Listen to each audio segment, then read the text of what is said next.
Ignition sequence start. 3, 2, 1. Liftoff. We have a liftoff. Tower cleared.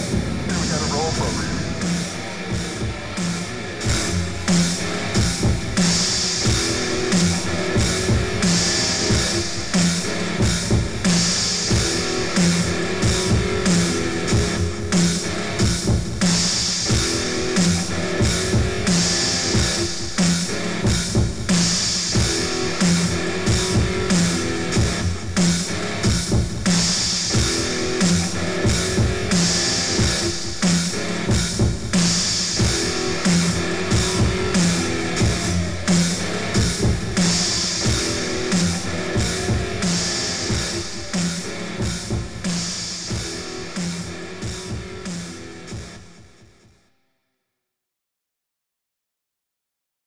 Welcome, friends, to the Pioneers of the Independent Networks. I'm your host, Ricky Blues.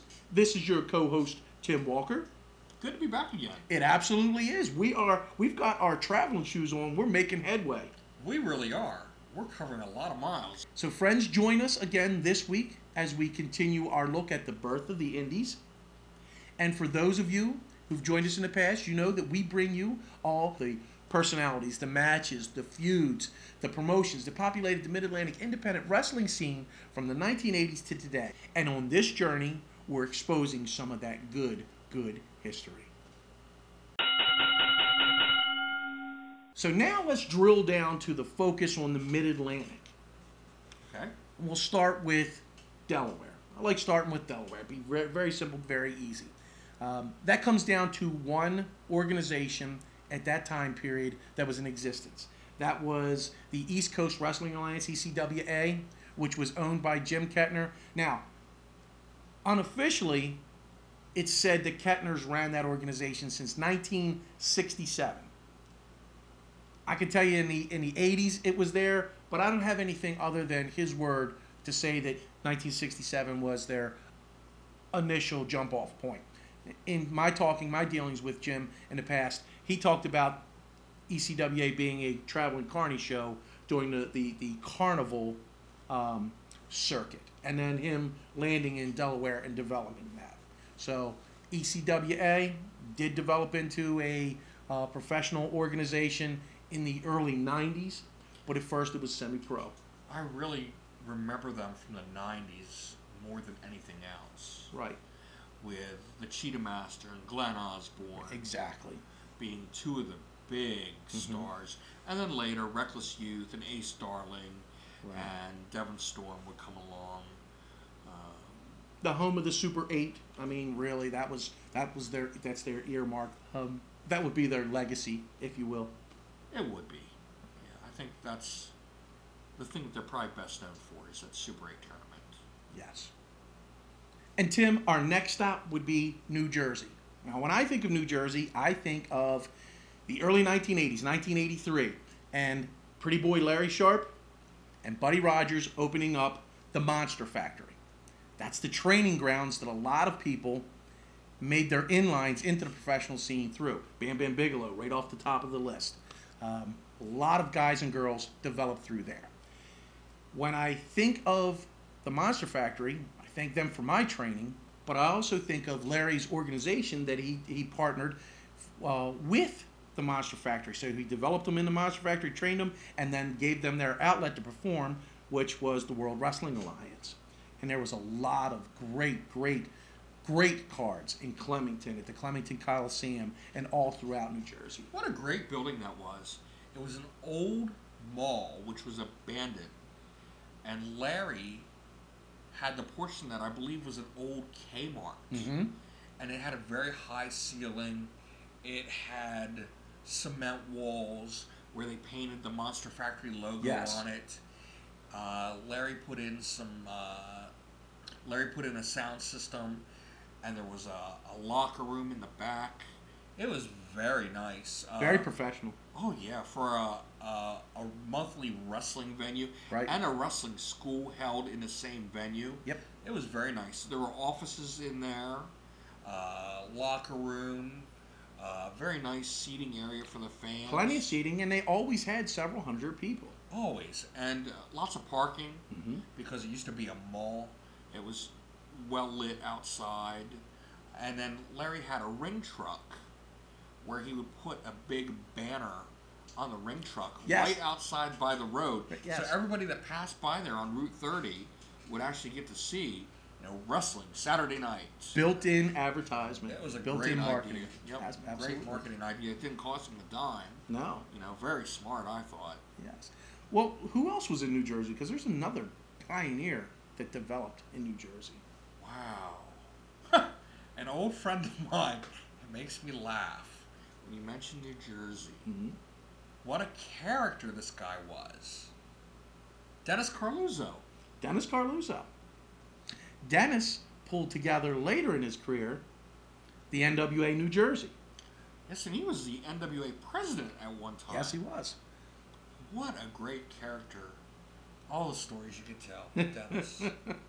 Wow. But to Dennis's credit, he really put together some huge shows at that time. Yes. With people like Bob Backlund and Bob Orton, Terry Funk. He had a Terry Funk and Stan Hansen match. That's right. One time. I mean, just amazing at the time. One of his friends, Jim Cornette, would bring up Stan Lane from time to time. Some great matches I can remember all throughout New Jersey. Dennis also was friends to Maryland, and there was a lot of exchange because of his ties into Maryland and into New Jersey, and later, I think, also into Pennsylvania. He ventured into Pennsylvania as well. Also, another one I think of in New Jersey, I'm going to mention a name, D.C. Drake. Ah, yes, a great pioneer of the independent networks. Yes. And in 1986, D.C. creates the National Wrestling Federation, the NWF. And that was an organization that drew a lot of people, painted a lot of good pictures, gave a lot of the formula forward to those folks. The NWF, again, not only featured D.C. Drake, but it featured a lot of other guys. Larry Winters. Oh, Larry Winters and D.C. Drake had such an outrageous feud. It made the national magazines. It really opened people's eyes up to what was going on there. And in addition to the magazine coverage, they also had television coverage. Yes, they did. All right, wrestling fans, welcome. Jack Bernstein along with Phil May here at ringside, bringing you all the action, all the hottest National Wrestling Federation action anywhere. And Phil, it looks like we're in for another great card of professional wrestling here and championship style in the National Wrestling Federation. And right now, King Kalula is looking for some fans out there and not getting a whole lot of great reaction. Well, he does have his little quirks in the ring. Yes, no doubt about that. I see he also has Dr. Carl Farrigan with him up there now. Now, this is the first time I've seen that. And I wonder if this is going to have any effect on the way he wrestles. Now, I have a feeling it might. Yeah, I think we're going to find out something very, very soon. Dr. Carl Farrigan now arguing for some reason with Dick Worley.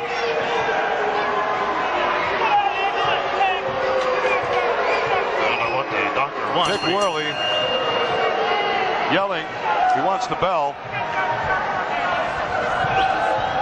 Guess it wasn't a good stall to get going, apparently. Dr. Farrigan taking his sweet time. Now, you know that bell is rung, so it's open season on King Kalua if he doesn't hurry up. Well, Tom Brandy's ready. He's facing the ring. He just can't wait to get at him. It's going to be quite a match. Boy, has he got a good physique or what? There's one well-conditioned athlete.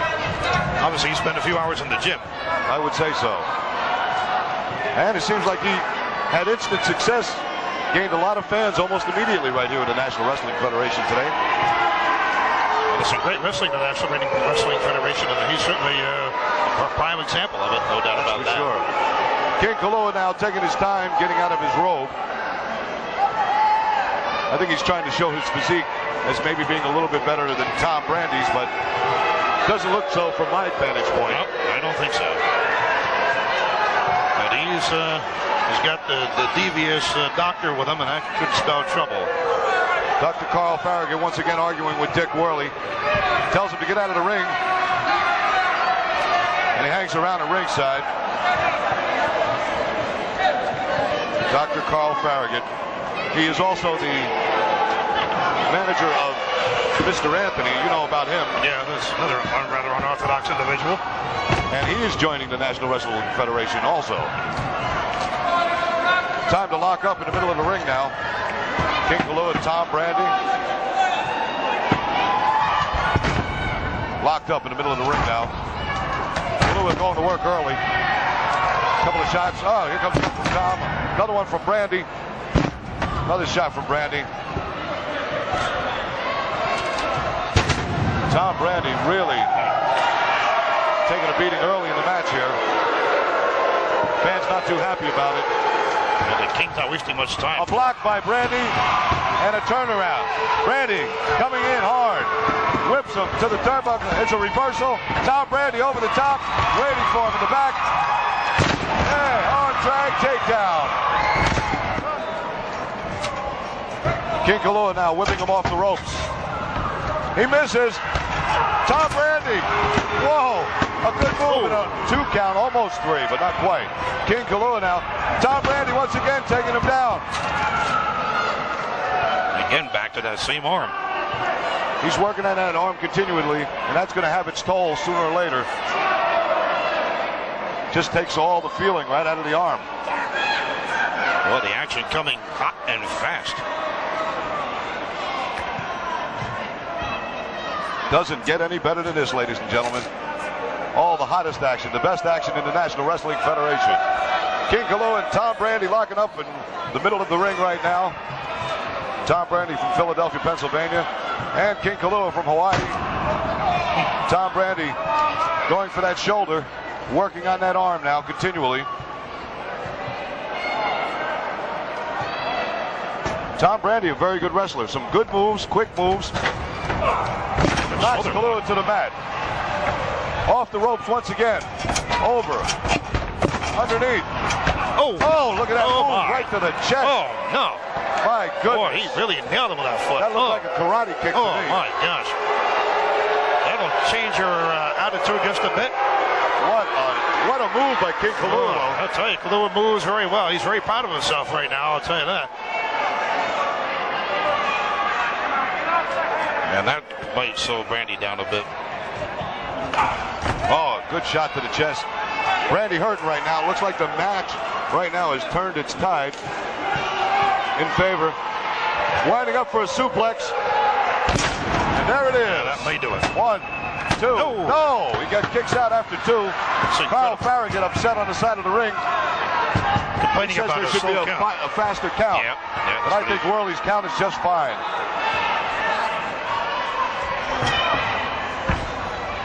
Back and forth action here. Oh, no. My goodness. King Kalua has beaten some pretty impressive opponents in the National Wrestling Federation. Another kick out by Tom Brandy. But Brandy just keeps taking it. Comes back for more. It's amazing. Dick Worley now yelling at Dr. Carl Farrigan. Farrigan on the side of the ring over here, yelling. Not too happy with Worley's count, I guess. Well, I don't see anything wrong with it. It's okay to me. Oh, a clothesline. Oh, he could close on it. I think even Kalua felt that one, too. Kalua standing up, showing signs of victory here, but it's not over till it's over. A knee right to the head. Tom Brandy's in pain. I don't know, King is certainly taking his time. He may be giving Brandy a chance to recoup here, though. Not exactly going to work down that quickly on him. Now he's getting back in action. Well, I tell you, he should concentrate on more what's going on in that ring rather than how good he is. Look at this. A good reversal.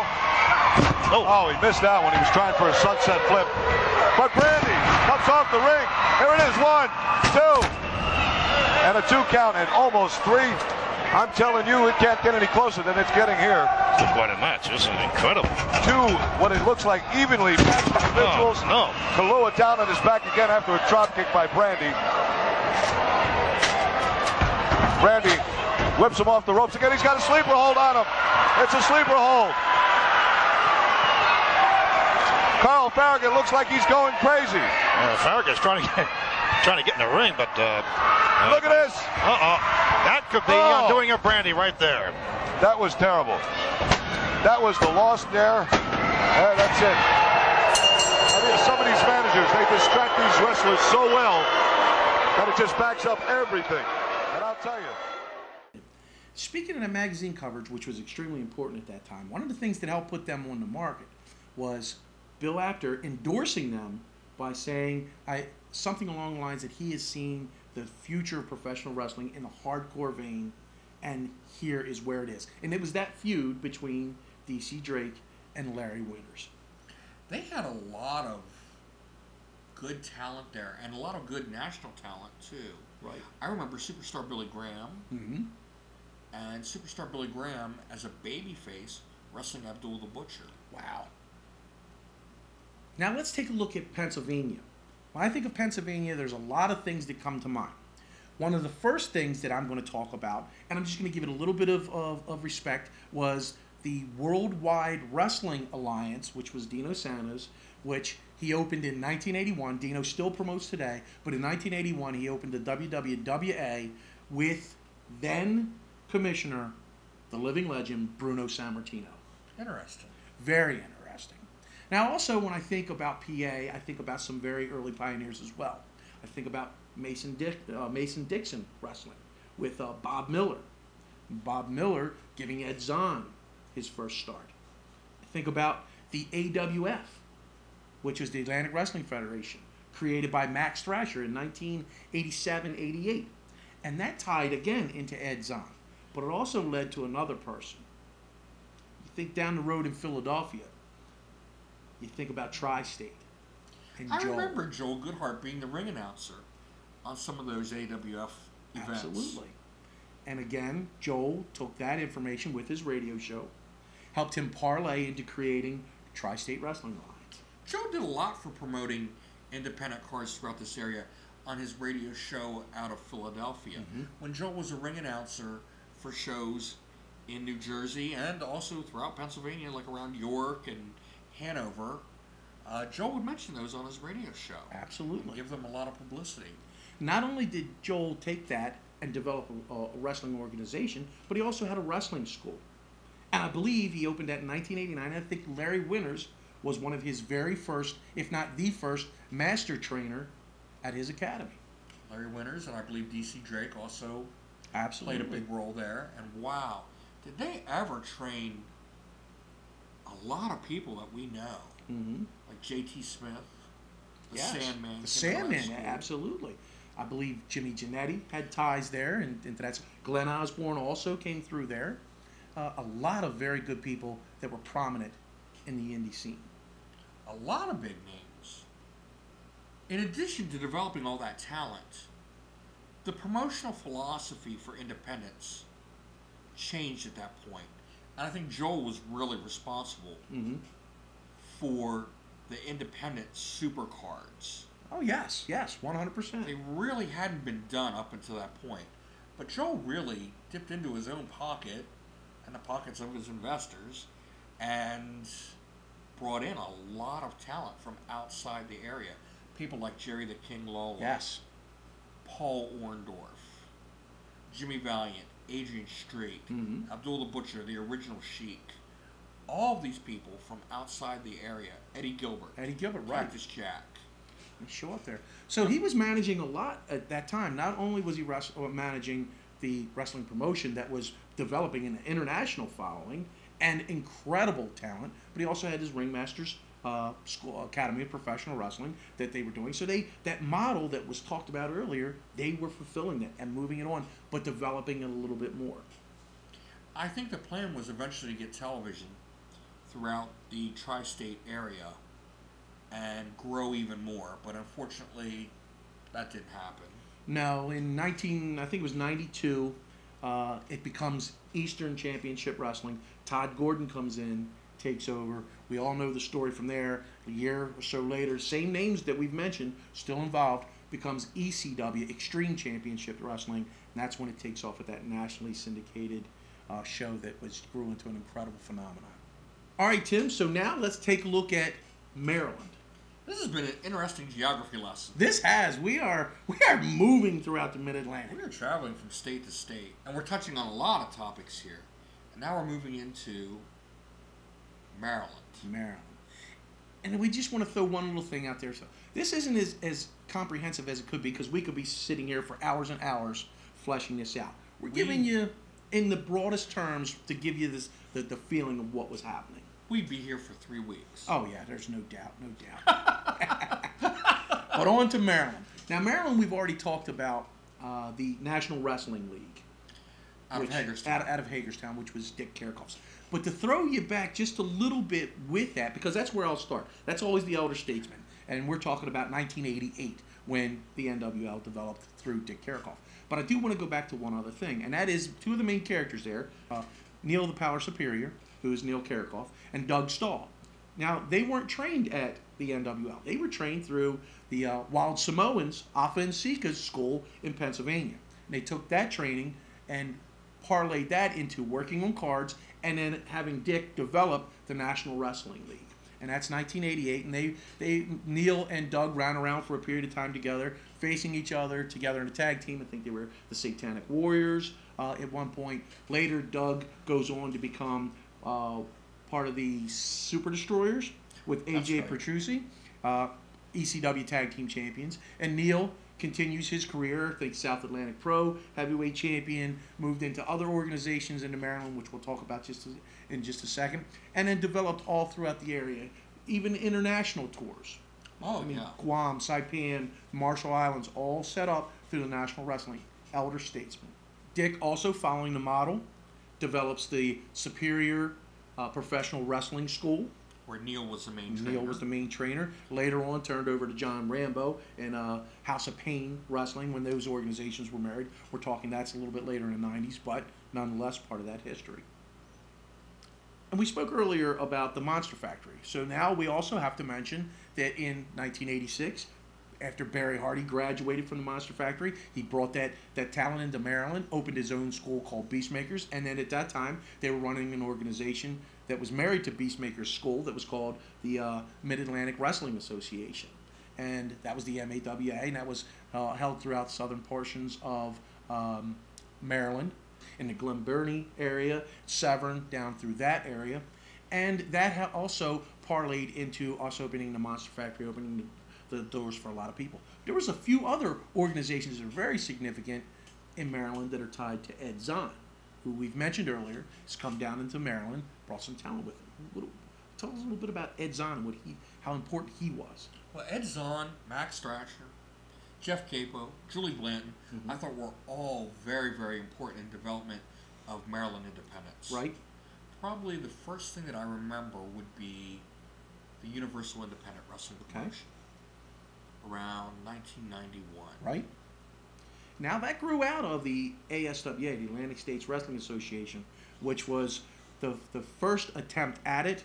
It was semi-successful because it did garner some television. It was done through Home Team Sports, but it only lasted a few episodes.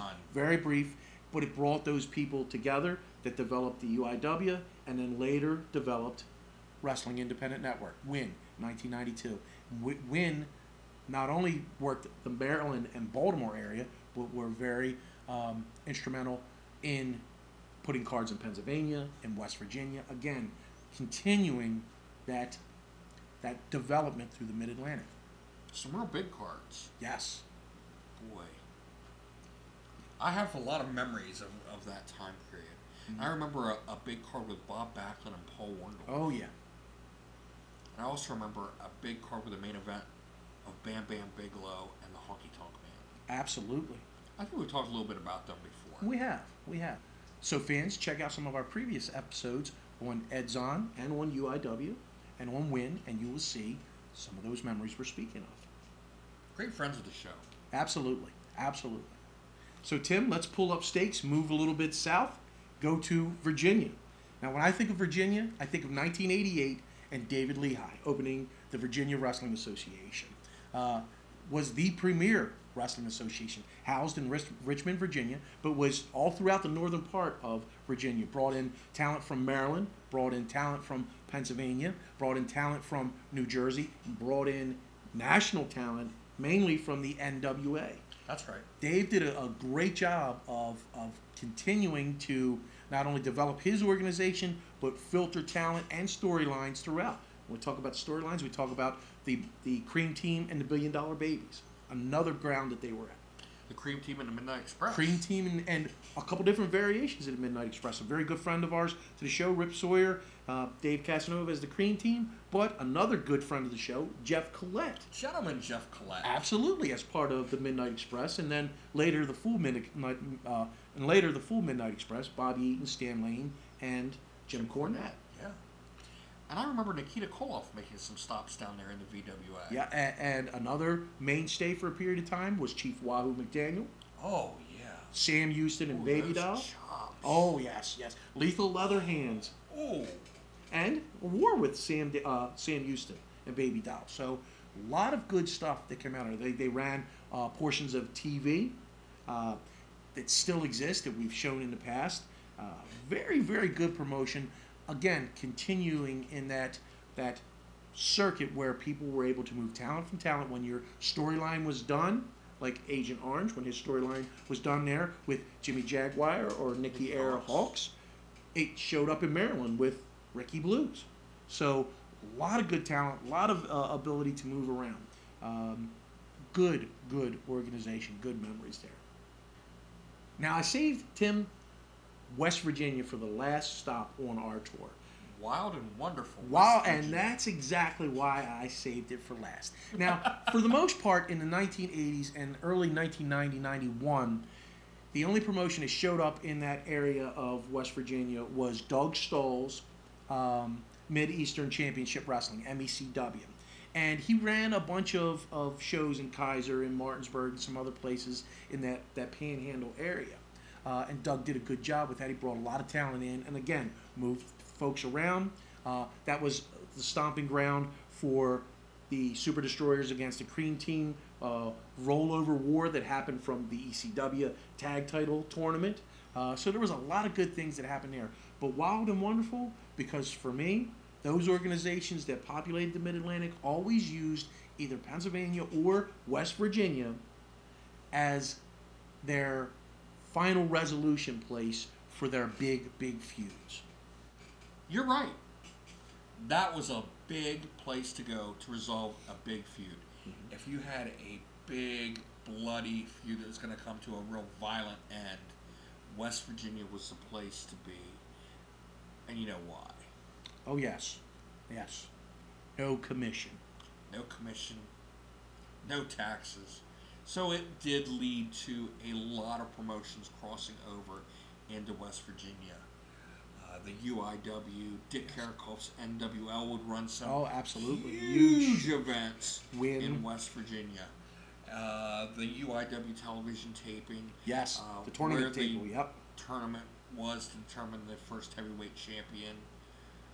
Big feuds would seem to come to a conclusion. I remember seeing Wahoo McDaniel and Greg Valentine come through West Virginia and just talk about a hard-hitting, wild match.